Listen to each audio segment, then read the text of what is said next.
Salut à tous, aujourd'hui je suis très content parce que je vais venir briser un petit peu des idées reçues sur la peinture à l'huile et en vous expliquant pourquoi il faut absolument que votre première couche de peinture soit moche. Voilà, ça va être l'objectif, c'est que toutes les couches intermédiaires de votre peinture jusqu'à la fin, elles soient moches, vous disiez bah non, ça c'est une peinture ratée quoi. Donc on va faire tout de suite ensemble et on va s'aider de cette peinture qui est là que je viens de terminer avec des montagnes en feu avec un coucher de soleil, de la neige et un lac très foncé devant. Donc première chose à savoir, c'est que souvent quand on peint, on se dit ah j'ai raté cette peinture parce que je savais pas dessiner exactement bien le bateau ou bien le personnage, ou alors j'ai mal géré la technique, j'ai mis trop de peinture, pas assez, j'aurais dû faire un glacis, j'aurais dû faire autre chose. On se concentre beaucoup sur la technique, que ce soit le dessin ou la peinture, alors que parfois en fait c'est juste une gestion des couleurs et une gestion de la progression de sa peinture, parce qu'en fait dès le début on a voulu faire quelque chose de joli, alors qu'en fait au début ça doit être moche pour pouvoir faire quelque chose de joli à la fin. Donc cette démarche de peinture est un petit peu compliquée parce qu'il faut se faire confiance, accepter que ce soit moche à toutes les étapes et qu'on se dise qu'on a tout raté. Alors qu'en fait à la fin ça va être beau, mais on peut pas trop le savoir avant parce que à chaque étape ça va être moche. Donc faut se faire confiance sur la démarche et continuer jusqu'au bout. Donc maintenant je vais vous dire pourquoi il faut que votre première couche soit moche. En fait c'est tout simplement parce que si votre première couche est jolie, vous allez vous dire ah bah c'est bien, j'ai réussi ma peinture, je vais m'arrêter là, bon je vais peut-être faire deux trois glacis, deux trois corrections et des détails, mais sur la structure globale c'est fixé, je vais m'arrêter là parce que je trouve ça joli et c'est vrai que de loin ça rend pas mal. Alors qu'en fait si votre première couche est moche, et ben vous allez la prendre en photo, vous allez la mettre en noir et blanc, vous allez regarder ce qui se passe au niveau des valeurs, que vous allez mal gérer les clairs, les foncés, que l'arrière-plan en fait il est plus foncé que le premier plan, donc c'est pas logique, donc ça fait une impression un petit peu bizarre. Vous allez vous rendre compte que vous allez mal gérer les couleurs, donc tout ça vous allez le corriger après.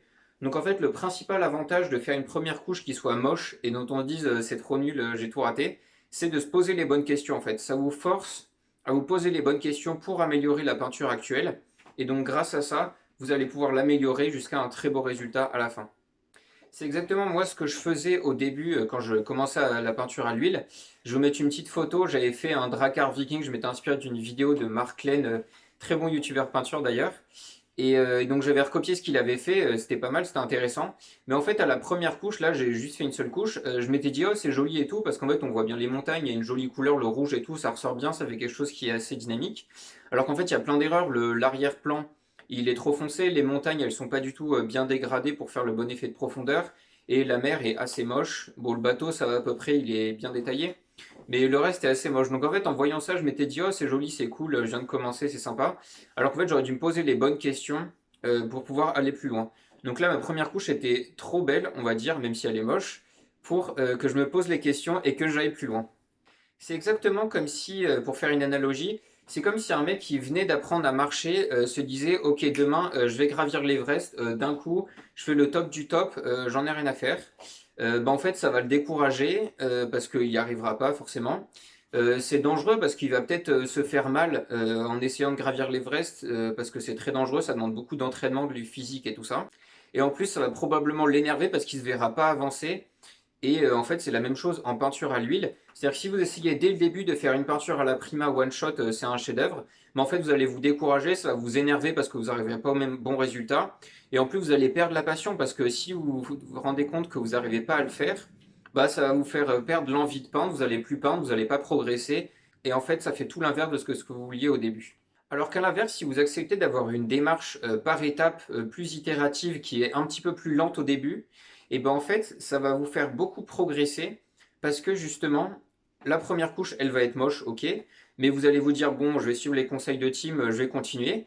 Et du coup, vous allez réussir votre première peinture à la faire belle parce qu'en fait, en y allant étape par étape, il y a de grandes chances que vous réussissiez à faire quelque chose de très beau, de très correct dès votre première peinture.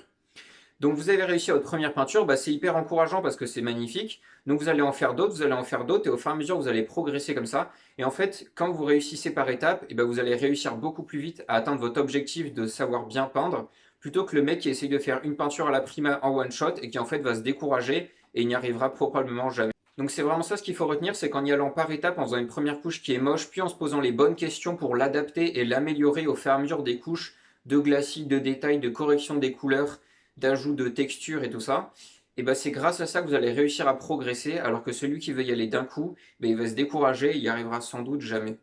En plus de ça, cette méthode de faire par plusieurs couches par itération et en faisant une première couche qui est pas top, elle a beaucoup d'autres avantages. Par exemple, au niveau de la saturation des couleurs. Souvent, moi je me suis rendu compte que dans mon expérience, et je l'ai déjà vu chez d'autres, on a tendance à suivre une courbe au niveau de la saturation des couleurs. C'est-à-dire que la première couleur qu'on va mettre sur la peinture, on va y aller tout timidement parce que c'est encore blanc autour. Donc on ne sait pas trop encore quelles couleurs, quelles sont les relations entre les couleurs. Donc on fait quelque chose d'assez timide, on met quelque chose d'assez terne. Donc en fait tous les tons vont être assez similaires dans la même catégorie. Donc il n'y a pas beaucoup de couleurs à la première couche. Aux couches suivantes, si on va dire qu'on va faire 3 couches dans la peinture. Donc la première couche, les couleurs sont très ternes. La seconde couche, on se dit, bon allez, cette fois, je sais que ça va fonctionner. Hop, je mets un max de pigments, je mets des couleurs. Et là, ça a tendance à être un petit peu trop fluo, trop pigmenté. Là, tu as fait une BD cartoon, c'est un petit peu too much. Donc la deuxième couche, elle est trop saturée. Et du coup, tu arrives à la troisième couche. Et là, tu viens avec des glacis pour casser aux bons endroits, casser intelligemment la saturation des couleurs. Tu peux mettre un glacis blanc, un glacis foncé à un autre endroit, ce qui va rassembler les couleurs. Et donc intelligemment, tu peux casser la saturation là où tu en as besoin. Alors que si tu avais fait tout d'un coup, eh ben, tu n'aurais pas pu tout simplement casser la saturation parce que tu aurais sans doute gardé tes couleurs ternes ou alors gardé des couleurs trop flashy parce que tu vois pas bien la relation entre elles. Alors qu'en faisant plusieurs couches, que la première couche soit moche parce que toutes les couleurs sont ternes ou alors toutes les couleurs sont super flashy, et bah à la couche suivante, tu vas pouvoir intelligemment modeler ce que tu as fait. Et c'est une super bonne base en fait. Tu peux avoir des couleurs très fluo. Ça va te servir en fait pour la couche suivante. Tu rajoutes des glacis, tu modèles ce que tu as fait. En plus de ça, c'est très intéressant parce que ça te permet d'avoir beaucoup plus de variations. C'est-à-dire que dans une couleur, si tu mettais la couleur moyenne au début, bah en fait, avec un glacis, tu peux faire que dans un seul sens, soit en plus foncé, soit en plus clair. Mais tu peux pas faire dans les deux sens. Alors qu'en partant d'un extrême, au niveau le plus saturé, et ben en fait avec le glacis tu vas pouvoir faire toute la gradation qui descend dans la saturation et avec ça tu vas avoir beaucoup de détails, de petites variations que tu peins pas forcément. En fait tu tapotes avec ton pinceau, tu fais des traits, t'étales avec ton doigt ou avec un chiffon et du coup avec ça tu as plein de variations qui sont super intéressantes pour faire quelque chose de naturel, de chaotique avec plein de petits points, de petits traits dans tous les sens. Deuxième élément très intéressant avec cette méthode, c'est de jouer sur les contrastes. Donc là, plus les valeurs au niveau du clair et du foncé. C'est-à-dire qu'au début, souvent, c'est comme pour la saturation, on a tendance à être un petit peu timide et à mettre tous les contrastes dans le même groupe de valeurs avec des faibles variations. Donc on a quelque chose qui n'est pas très dynamique, en fait les ombres sont trop claires et les parties au soleil sont trop foncées. Ça, c'est la première couche. Et du coup, si tu te poses les bonnes questions parce que tu sais que tu vas faire d'autres couches après, et ben, tu vas pouvoir corriger ça, tu vas pouvoir foncer les ombres et à l'inverse, éclaircir les parties au soleil. Et du coup, pareil, tu vas avoir une courbe de contraste sur ta peinture au fur et à mesure des couches. Là, pour le coup, elle est souvent plutôt linéaire, c'est-à-dire qu'au début, tu es timide et puis au fur et à mesure, tu augmentes. En plus de ça, ça te permet de corriger un petit défaut de la peinture à l'huile, c'est que quand ta peinture est humide, avant qu'elle soit sèche, le fait qu'il y ait des reflets sur ta peinture et que la peinture soit encore mouillée, ça te fait paraître les couleurs plus intenses, plus foncées. Donc en fait, tu peux mettre un glacis ou une couleur très foncée, elle va te paraître plus foncée qu'elle ne le sera une fois que c'est sec. Et du coup, ça, au fur et à mesure des couches, ça te permet de le corriger, parce qu'entre chaque couche, ça sèche, donc tu peux corriger à la couche suivante, là où tu pensais que c'était assez foncé, alors qu'en fait, ça l'est pas assez. Enfin, dernier élément intéressant avec cette méthode, c'est de pouvoir corriger le premier regard qu'on a sur une peinture. C'est-à-dire que quand on regarde une référence photo qu'on veut recopier ou dont on veut s'inspirer en rajoutant des éléments et tout ça, on va voir les couleurs, on va se dire tiens là c'est jaune, là c'est noir, là c'est bleu. Mais en fait dans notre tête, on va les associer à des blocs de couleurs sans vraiment penser aux relations entre elles. C'est-à-dire qu'on a une vision trop précise. On découpe la peinture en petits carrés et ensuite on essaye de peindre à partir des couleurs de ces carrés-là au lieu de prendre tout dans la globalité. Du coup, souvent, la première couche va être moche parce que justement, on a appliqué les couleurs séparément sur la peinture au lieu de penser à la relation entre toutes les couleurs. Mais c'est normal parce qu'au début, on ne peut pas savoir la relation entre les couleurs, on n'est pas expert et ça demande beaucoup d'expérience pour savoir exactement quelle va être l'influence d'une couleur sur une autre. Est-ce que ça va la désaturer? Est-ce qu'elle va te paraître plus claire, plus foncée? Enfin, c'est plein de problèmes, c'est très compliqué.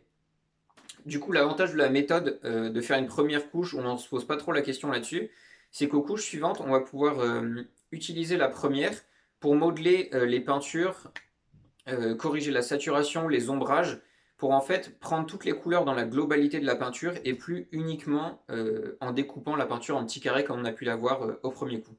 Donc maintenant que je vous ai bien détaillé la méthode, j'ai un petit peu trop parlé, on va passer à un exemple, on va regarder comment j'ai procédé sur cette peinture, où j'ai vraiment fait une première couche en mettant juste les couleurs très grossièrement, sans trop me poser la question, et ensuite au fur et à mesure des couches, j'ai travaillé avec des glacis, de la texture, pour augmenter les contrastes, gérer la saturation des couleurs et arriver à un résultat qui est quand même pas mal.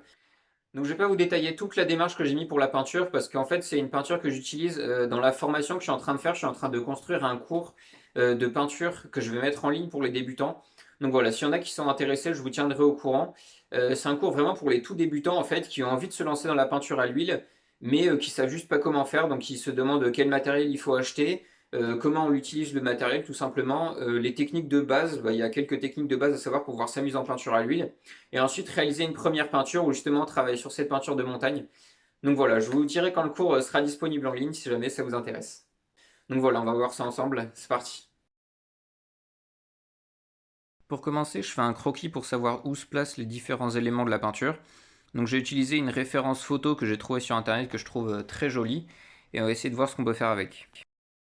Je décide de commencer par l'eau, donc je fais un mélange de bleu foncé avec du marron pour avoir un bleu très foncé, pas si bleu que ça. Et en fait on voit déjà que ici la couleur est trop bleue par rapport à ce qu'il y a sur la photo, donc c'est quelque chose que je corrigerai après parce que l'eau est plus noire que bleue. Ensuite sur le premier plan je mets un gris très foncé, et sur le second plan je sculpte les montagnes avec un gris un petit peu plus chaud parce que ce sera la lumière. Donc je mets un peu plus de marron quand je fais les parties qui sont face au soleil, alors que sur le reste je garde le gris froid du début. On peut voir ici que je fais les éléments d'une même couleur séparément sur la toile. C'est pas forcément une très bonne technique parce que du coup on voit pas la relation entre les éléments. Mais bon là c'est juste pour une première couche rapide, donc je l'ai fait comme ça. Ensuite pour tout ce qui sera en neige, je mets un gris qui est assez foncé pour pouvoir faire de la texture ensuite par-dessus. Et pour finir les montagnes, je mets les parties qui sont très au soleil en jaune. Là on peut voir que c'est une couleur très terne par rapport à ce qu'il y a sur la référence photo. Ensuite je fais la même chose pour le ciel en bloquant les différentes zones avec les couleurs. Donc je mets du jaune, là un mélange de jaune indien avec un petit peu de marron. Ensuite j'essaye de faire des gris de différentes teintes, des gris froids, des gris chauds plus ou moins foncés pour faire un ciel chaotique avec des nuages plus ou moins foncés et épais pour faire un ciel avec beaucoup de contraste. Ensuite, dans le ciel, j'utilise la fameuse technique de l'essuyage avec un chiffon. Je viens essuyer la peinture à différents endroits pour créer des variations. Et surtout, très important, j'essuie toute la peinture que je peux au niveau de la droite pour faire un point focal très très clair. En gardant la transparence pour qu'on voit la toile à travers. Pour finir cette première séance, j'ajoute un petit peu de texture sur la neige très rapidement en mettant un gris plus clair. Et je repasse une couche sur les montagnes du devant pour enlever les coups de pinceau. Donc on peut voir qu'à la fin de cette séance, par réflexe, les couleurs sont trop ternes et n'ont absolument aucune relation entre elles. Pour commencer la deuxième séance, je vais m'intéresser au ciel. Donc je veux qu'il y ait beaucoup de nuages clairs et foncés, donc je mets des gros coups de pinceau un peu partout avec des gris de tons différents. Et ensuite je vais venir sursaturer la partie du coucher de soleil qu'on voit à travers les nuages pour qu'on ait une couleur très orangée qui ressortira bien. Donc là je fais exprès d'avoir des couleurs trop saturées parce que je sais qu'à la couche suivante je vais venir avec des glacis pour les atténuer.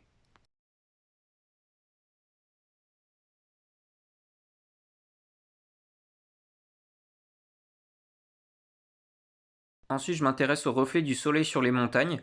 Donc là, pareil, la première couche était très terne, donc avec des mélanges jaunes et orangés. Je viens faire différentes variations sur les montagnes pour avoir quelque chose de très clair. Et ensuite, avec un mélange marron mais pas très foncé, je viens faire des petits traits un peu partout, des petits points, pour faire les aspérités de la roche qui font des ombres. Ensuite, je m'intéresse au reste des roches en détaillant rapidement, en faisant des petites variations. Mais il n'y a pas besoin d'en faire beaucoup parce que tout est à l'ombre, donc on ne voit pas les détails. En passant la peinture en noir et blanc, je me rends compte qu'il n'y a pas assez de contraste, donc je vais appliquer un glacis de marron et de bleu très foncé sur tout le premier plan, pour qu'on voit bien qu'il soit au premier plan. Et ensuite, j'ajoute le même sur toute l'eau pour atténuer la saturation, et qu'on ait une eau plus noire, plus foncée partout, et qu'elle fasse plus réaliste par rapport au reste de la peinture, et qu'elle accroche moins l'œil, parce que je voulais vraiment que ce soit les montagnes et le ciel derrière qui soient le point focal. Ensuite, je détaille rapidement les zones enneigées en faisant des petits points, des petits traits pour faire les ombres des roches qui vont être au milieu de la neige. Et ensuite, avec une couleur gris assez claire, je viens faire des petits points pour faire la neige claire.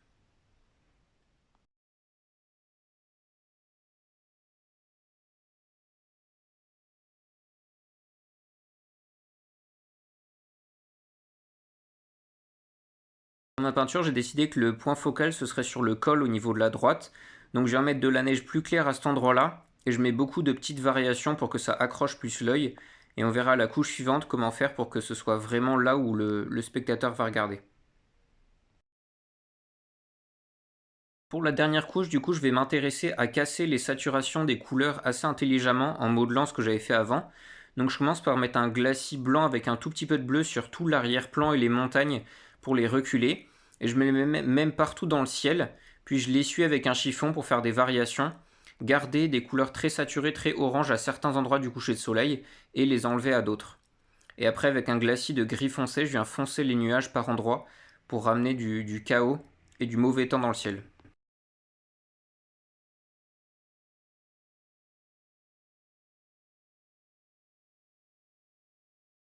Avec mon pinceau éventail, je vais m'intéresser à détailler l'eau, parce que même si c'est une eau très calme, quasiment une mer d'huile, il faut faire des petites variations, sinon ça fait un effet assez bizarre. Donc avec une couleur plus foncée, je viens faire des petites variations en faisant des grands traits, et après avec une couleur plus claire, je vais faire la même variation. Faut bien faire attention à faire des traits plus écartés et plus longs quand on est proche du premier plan, et après les rapprocher et les raccourcir quand on s'éloigne. Maintenant, je vais passer au détail, donc je prends mon tout petit pinceau taille 2 et je viens faire des petites variations dans toutes les zones au soleil qui vont être là où il y aura les plus grandes ombres. Donc avec du marron, je fais des variations dans les parties qui ont les reflets du soleil orange.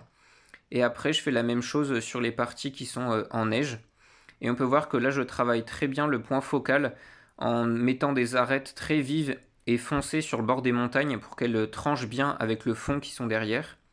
Alors que sur tout le reste des montagnes, en fait, c'est des frontières qui se restent assez floues avec les différents glacis que j'ai mis, et c'est fait exprès pour pas que ça attire l'œil.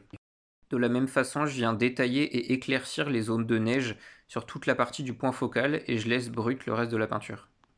Pour finir, je viens détailler rapidement les reflets des montagnes sur l'eau, et puis faire ma petite signature en bas de la peinture. Pour faire le bilan sur les différentes étapes de cette peinture, on voit que la première couche, j'ai juste mis les couleurs ternes ou alors trop vives, mais très rapidement sans me poser des questions de relation entre elles, parce que c'est très compliqué de le faire quand on n'a pas beaucoup d'expérience comme moi. Puis à la deuxième couche, j'ai détaillé, forcé les contrastes et resaturé les couleurs là où il y en avait besoin, surtout dans le ciel et sur les reflets dans les montagnes. Et enfin la dernière couche où j'ai fait beaucoup de détails, j'ai désaturé le ciel en le rendant très vaporeux grâce à des glacis foncés et clairs. J'ai reculé le dernier plan. Et ensuite, j'ai beaucoup détaillé les frontières entre le ciel et la montagne au niveau du point focal pour avoir quelque chose qui attire l'œil.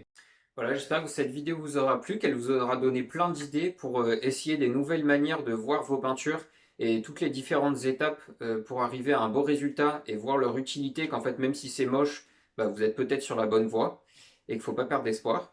On se retrouve bientôt pour d'autres conseils et astuces en peinture et plein de démonstrations. Voilà, portez-vous bien et à bientôt.